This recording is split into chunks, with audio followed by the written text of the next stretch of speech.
그리스도 십자가 앞에 서게 될 때 우리가 얻게 되는 유익은 사랑 앞에서도 또 인자하심 앞에서도 사람이 겸손해질 수 있구나 하는 것입니다.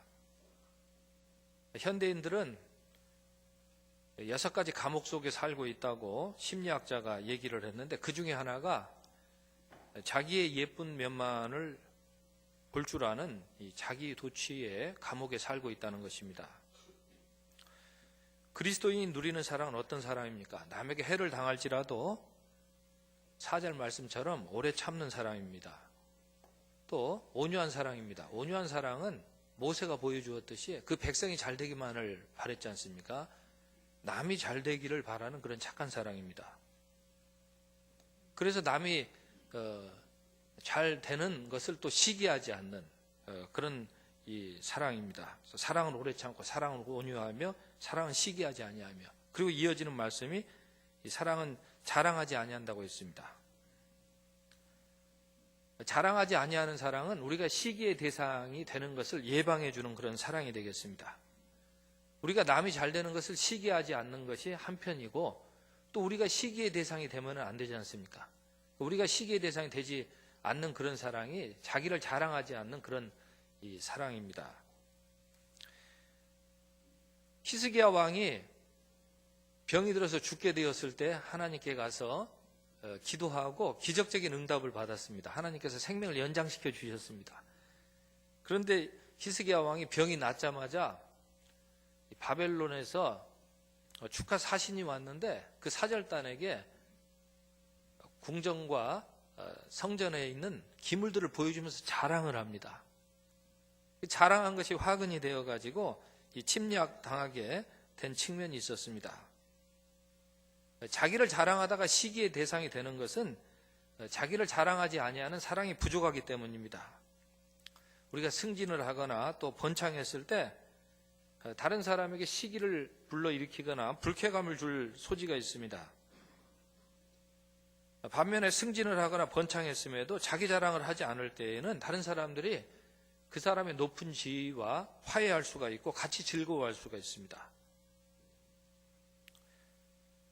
교만한 행동은 이 자기를 자랑하거나 볼썽사나운 그런 행동으로 표출이 됩니다. 자기를 자랑하는 것은 자기가 가진 것을 영화롭게 생각하는 행동입니다.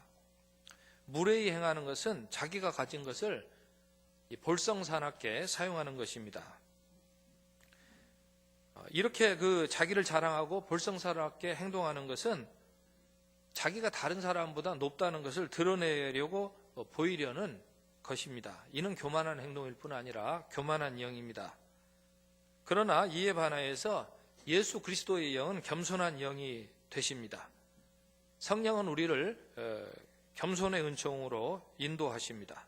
겸손이라는 것은 우리가 하나님 앞에 서게 될 때에 깨닫게 되는 것입니다. 하나님 앞에 서게 될 때 내 존재가 상대적으로 얼마나 무가치한 존재이며 이 사악한 존재인 것을 우리가 생각하며 그렇게 받아들이는 이 습관이 겸손이라고 할 것입니다. 하나님 앞에 설 때 사람은 자신의 상대적인 비천함을 깨닫게 됩니다. 그러므로 겸손이 은혜라고 할 것입니다. 겸손할 때 하나님이 함께 동행하시는 것입니다. 예수님은 죄가 없으셨지만 겸손하셨습니다. 하나님께는 겸손이 필요치 않으셨지만 우리에게 겸손을 선물로 주시기 위해 겸손을 자처하신 것입니다. 사람은 하나님 앞에 설 때에 겸손하게 설 수밖에 없습니다.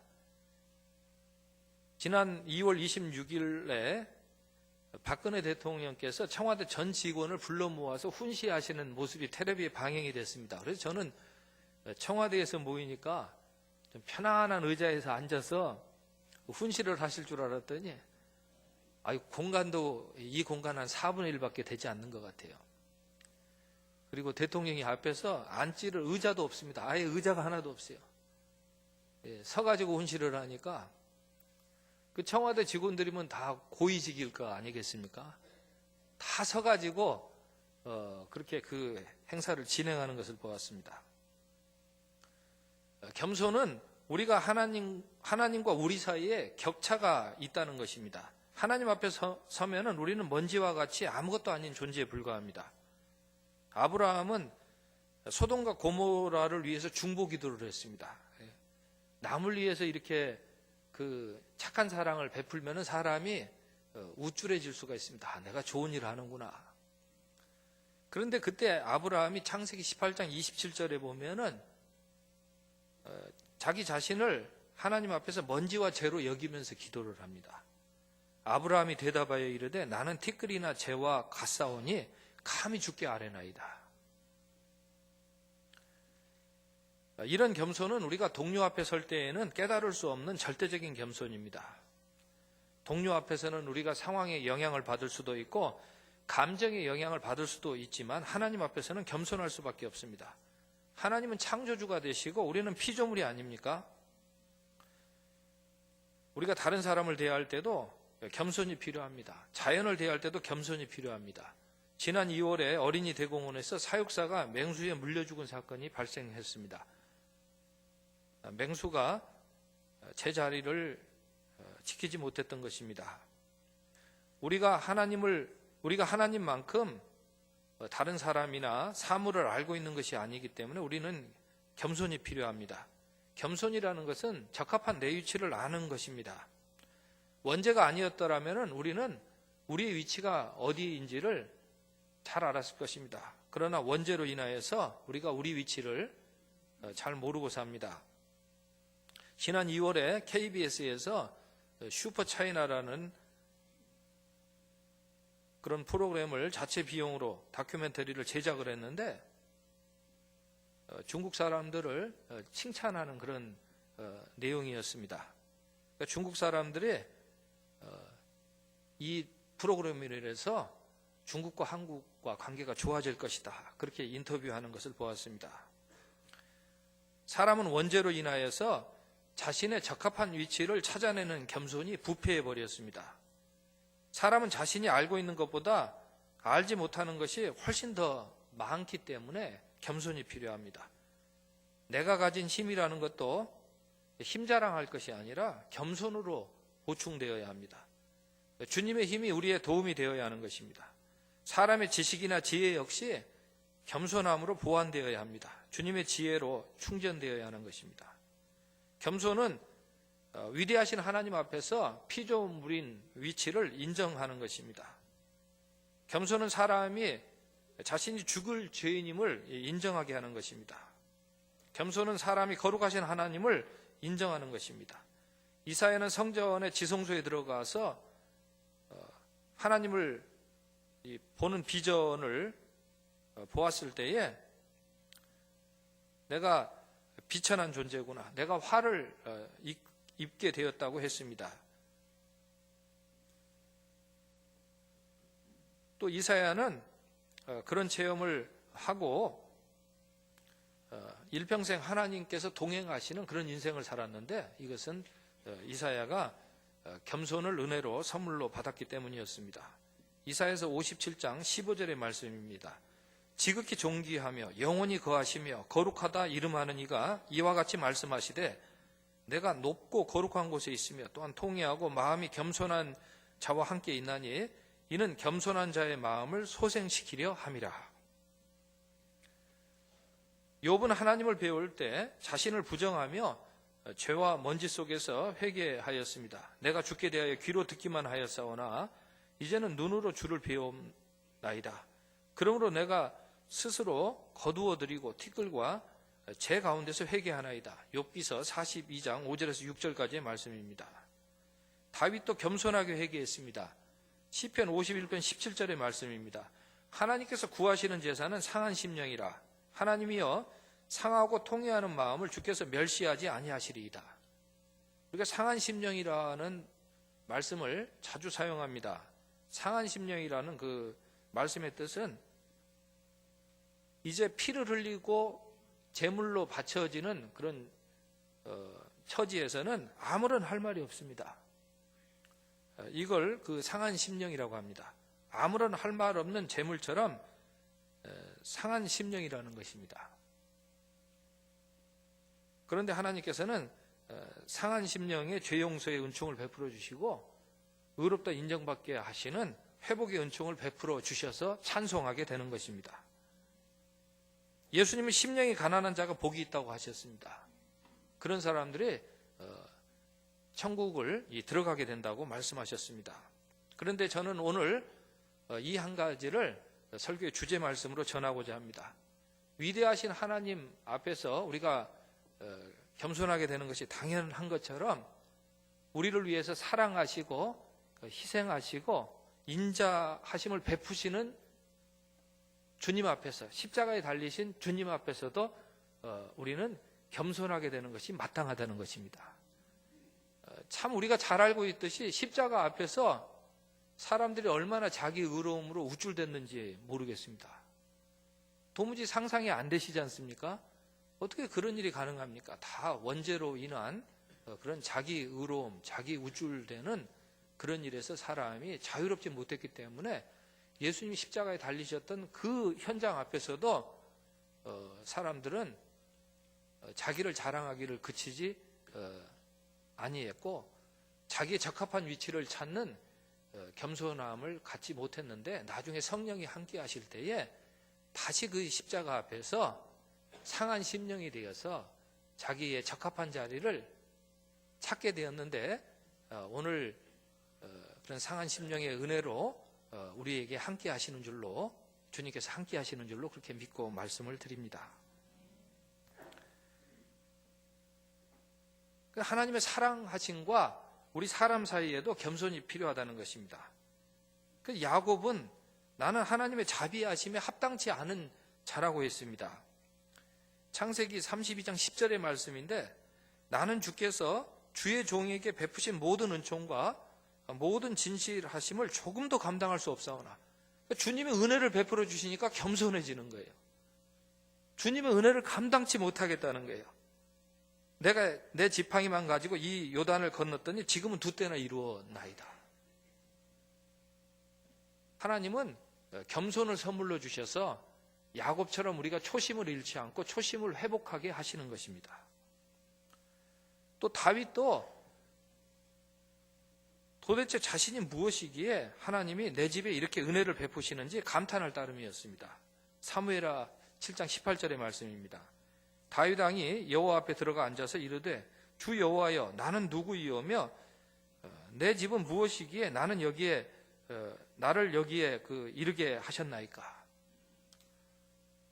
하나님의 은혜를 풍성히 받고도 야곱처럼 또 다윗처럼 주님 앞에 겸손하게 되는 그런 귀한 축복이 우리 가운데 지금도 베풀어지고 있는 것입니다. 하나님 앞에 서게 될 때에 사람은 겸손하게 이끌리게 됩니다. 자기 확신의 시대 아닙니까? 겸손은 불필요하게 취급되기가 쉽습니다. 그러나 겸손한 성도는 자기 자신을 신뢰하지 않습니다. 자기가 행하거나 자기가 가진 것에 대하여 영광을 돌리지 않습니다. 겸손한 성도는 이 모든 것들에 대하여 하나님께만 영광을 올려드리는 것입니다. 시편 115편 1절의 말씀입니다. 여호와여 영광을 우리에게 돌리지 마옵소서. 우리에게 돌리지 마옵소서. 오직 주는 인자하시고 진실하심으로 주의 이름에만 영광을 돌리소서.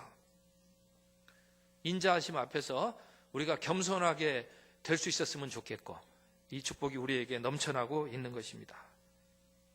그렇게 겸손한 사람은 하나님의 말씀도 옳다고 인정하게 됩니다. 하나님의 오묘한 섭리에도 자신을 복속시키게 되는 것입니다. 환난이 닥쳐도 불평하거나 하나님의 대적이 되기보다는 여전히 하나님을 신뢰하는 것입니다. 욥기서 13장 15절에 보면 이런 말씀이 전해집니다. 그가 나를 죽이시리니 내가 희망이 없노라. 그러나 그의 앞에서 내 행위를 아뢰리라. 욥기서 13장 15절의 말씀에 욥이 자기의 행위를 아뢰는 목적이 욥기서 이어지는 13장 23절에 기록이 되어 있습니다. 하나님께서 내 허물을 지적해 주시기를 바랍니다.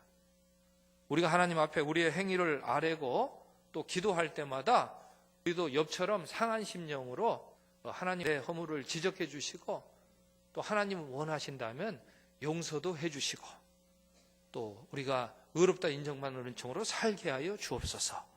이런 겸손한 기도를 우리가 성령의 충만하신 가운데 드릴 수 있었으면 좋겠습니다.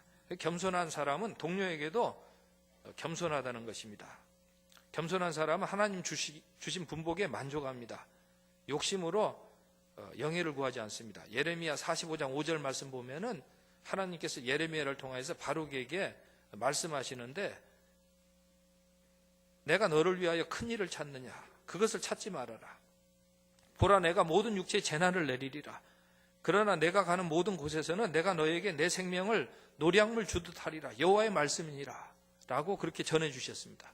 당시 바룩은 인생이 너무 힘들다는 거예요. 그래서 하나님, 나 좀 평강을 주십시오. 평강을 주십시오 하니까 예레미야 선지자를 통해서 하나님께서 너 지금 생명을 누리고 있는 것만 해도 그게 얼마나 귀한 일이냐라고 이렇게 말씀 주신 것입니다.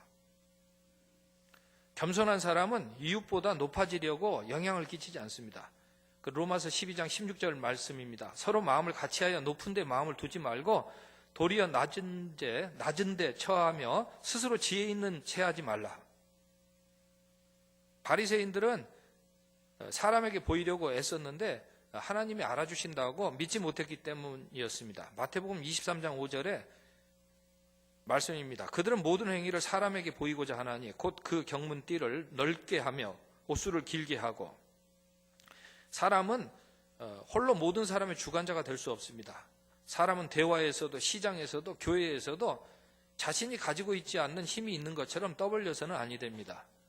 대신에 사람은 겸손할 때 다른 사람들의 정당한 의견을 받아들이게 됩니다. 헛된 영광이 아니라 남이 자기보다 잘 되기를 바라게 됩니다. 사도 바울은 자신을 가리켜 사도 중에 가장 작은 자라고 했습니다. 겸손한 사람은 다른 사람을 조롱하지 않습니다. 자신보다 낮은 직위의 사람에게도 겸손한 사람은 자신이 대우받는 만큼이나 공손하게 대우합니다. 그러나 교만한 사람은 상한 심령이 아니라 경직된 심령이 되는 것입니다. 베드로후서 2장 10절의 말씀입니다. 특별히 육체를 따라 더러운 정욕 가운데서 행하며 주관하는 일을 멸시하는 자들에게는 형벌할 줄 아시느니라. 이들은 당돌하고 자긍하며 떨지 않고 영광 있는 자들을 비방하거니와.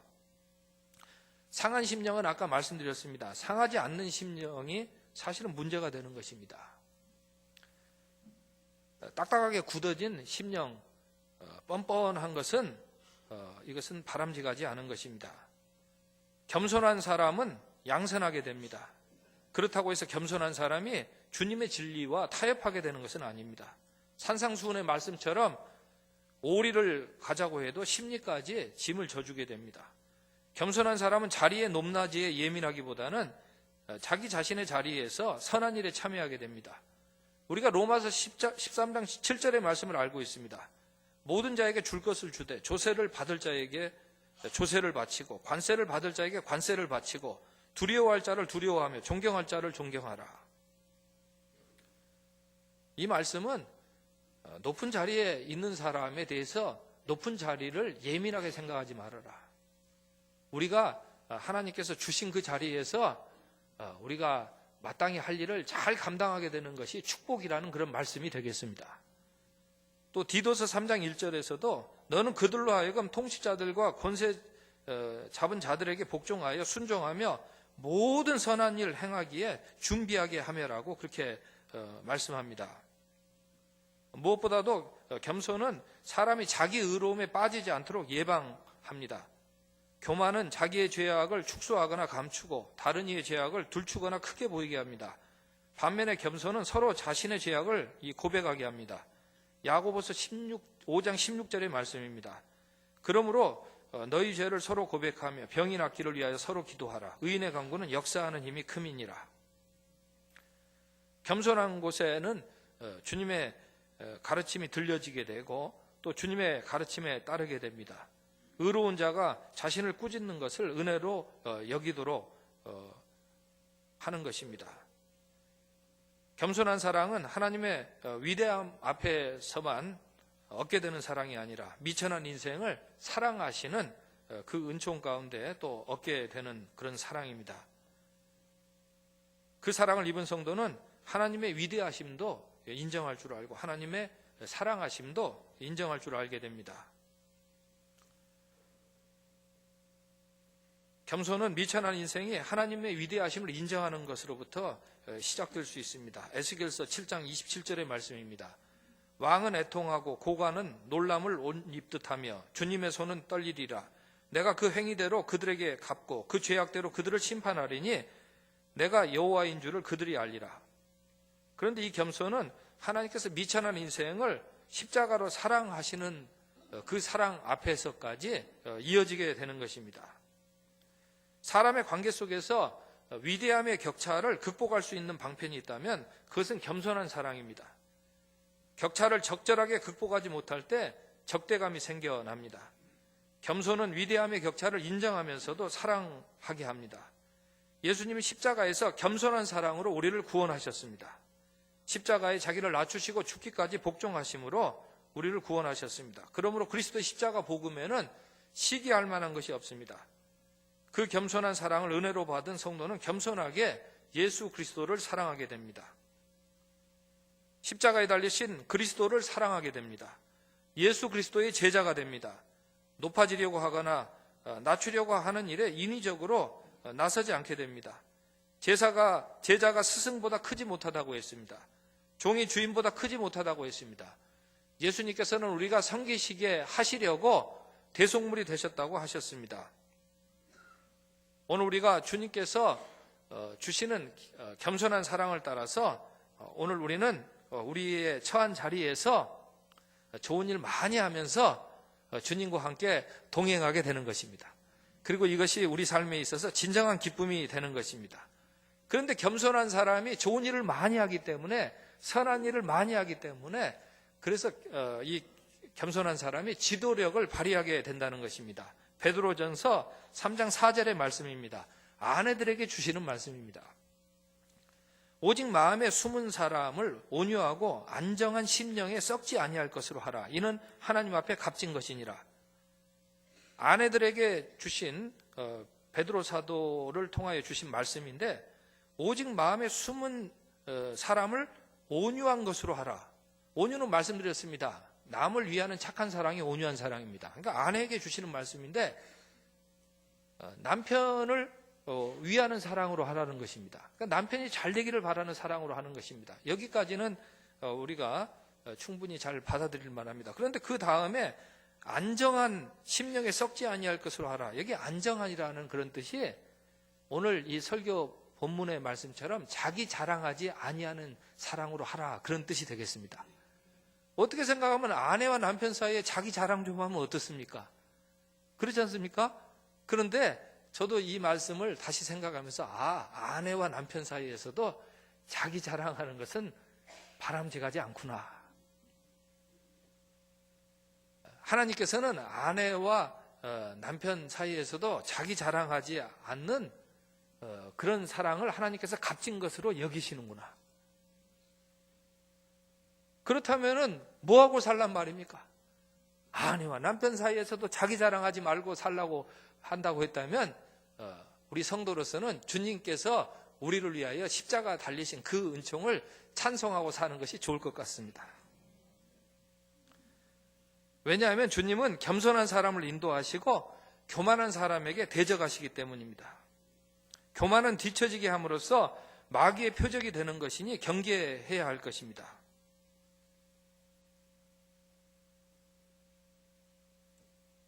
그 감독의 직분에 관한 그 디모데전서 3장 6절의 말씀입니다. 새로 입교한 자도 말지니 교만하여져서 마귀를 정죄하는 그 정죄에 빠질까 하며. 자리가 사람을 만든다고 하는데 이 말씀은 아닐 수도 있다고 경계하는 말씀입니다. 겸손한 사람이 겸손이 무엇인지를 다시 한번 꺾이고 나서 이 선물로 받은 그런 성도라야 감독의 직분을 감당할 수 있지, 아니면 처음 자리에 올라가서 자칫 마귀가 자기 자랑하는 게 마귀의 속성 아니겠습니까? 자기 자랑하는 그런 올무에 빠질까 함이니 경계하라는 그런 말씀이 되겠습니다. 바로, 고라, 하만, 벨사살, 헤롯은 교만하여서 심판을 받았습니다. 그러나 겸손한 성도는 오롯이 찬양하는 것입니다. 늘 주님만을 자랑합니다. 야고보서 4장 6절의 말씀입니다. 그러나 더 큰 은혜를 주시나니 그러므로 일렀으되 하나님이 교만한 자를 물리치시고 겸손한 자에게 은혜를 주신다 하였느니라. 더욱 큰이라는 비교의 표현이 들어간 것으로 보아서 하나님이 겸손한 자에게 은혜를 주실 때에는 교만한 자를 물리치시는 일을 동시에 진행하시는 것 같습니다. 사랑하는 성도 여러분, 우리가 자기 자랑보다는 찬송으로 시작할 수 있었으면 좋겠습니다. 그리고 그 찬송이 서로를 위한 칭찬으로 그렇게 이어져 나갈 수 있었으면 좋겠습니다. 베드라르 베르테르는 제3의 인류라는 소설을 썼는데 읽지는 못했습니다. 제1의 인류는 키가 17m 되는 인류고, 제2의 인류는 키가 170cm 되는 인류고, 제3의 인류는 키가 17cm 밖에 되지 않는 그런 인류라고 합니다. 진화를 선택하는 그런 내용이라고 하는데, 제가 추측하기에는 그렇습니다. 우리가 지금 170cm인데 17cm로 줄어든다고 생각해 보십시오. 아마 10평집도 크게 느껴질 것입니다. 그러니까 세상에서도 한 방향을 나타내고 있는데, 그것은 허풍선이가 되지 말고 어떻게 하면 좀 실속 있는 인생이 되어야 되는가, 이것인데, 오늘 우리는 주님의 영광을 찬탈하지 아니하고 정말 첫사랑을 회복하고 초심을 회복하고 살아나가는 그런 겸손한 심령, 그런 겸손한 성도가 되는 것이 주님께서 인도하여 주시는 그런 길이 되겠습니다. 우리가 찬양을 통해서 첫사랑과 초심을 회복하는 이 시간이 되기를 바랍니다. 기도하겠습니다. 사랑의 아버지 하나님, 겸손한 은총으로 우리를 구원하여 주셨으니 겸손하여서 좋은 일 많이 하게 하옵소서. 예수님의 이름으로 기도합니다. 아멘.